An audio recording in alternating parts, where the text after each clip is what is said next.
Please answer this simple question.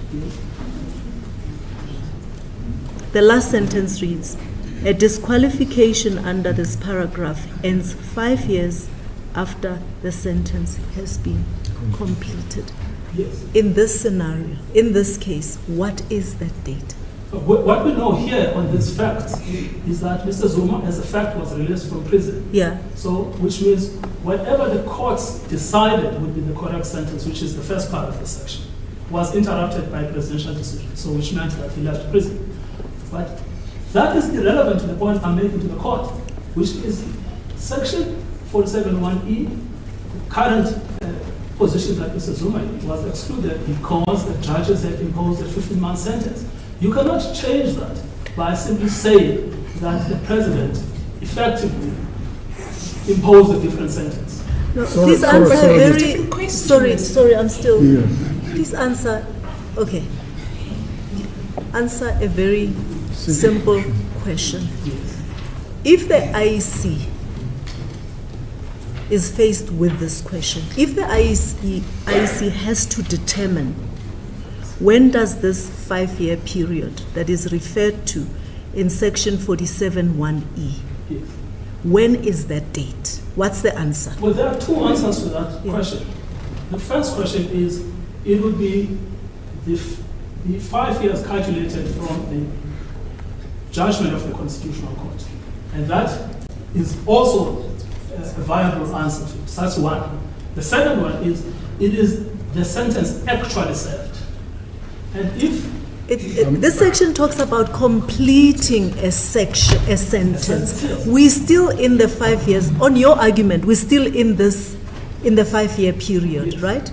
Is the sentence completed or not? No, on the present facts, is the sentence completed or not? No, you're saying it's not completed. No, we know as a fact that Mr. Zuma received a remission, which meant that he had to leave prison.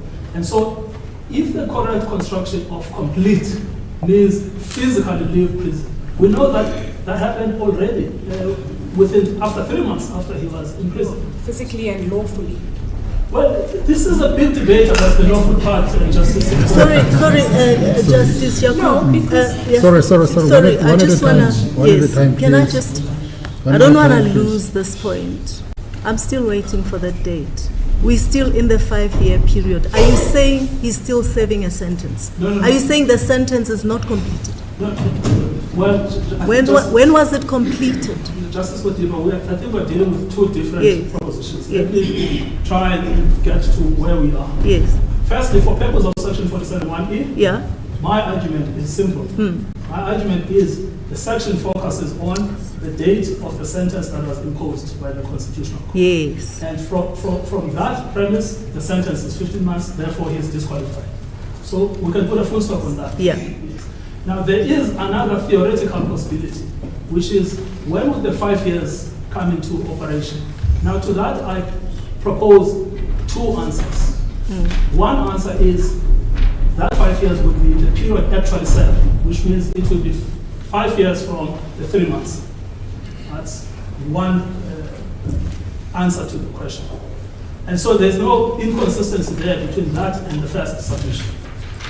The second one is, it is theoretically possible that the sentence that was imposed by the Constitutional Court, that the 5 years is calculated from there, that has nothing to do with whether or not Mr. Zuma... It's calculated from when? From the sentence imposed by the Constitutional Court. That has nothing to do with whether or not Mr. Zuma... I'm not with you. You are saying it's calculated from the sentence. I'm looking for a date. From the lapse of the sentence. And or completion of the sentence. So you calculate 15 months from the date of the imposition? Not 15 months. Oh yes, 15 months from the date of imposition, yes. I was thinking about 5 years. I'm trying to understand your submission. So you're giving us 2 dates, yeah, right? So it runs from the day he walked, or it runs from the day he would have completed serving the 15 Yes. So I say proposition 1 is 5 years calculated from the lapse of the 3 months. The lapse of the 3 months or the lapse of the 15 months? Of the 15 months.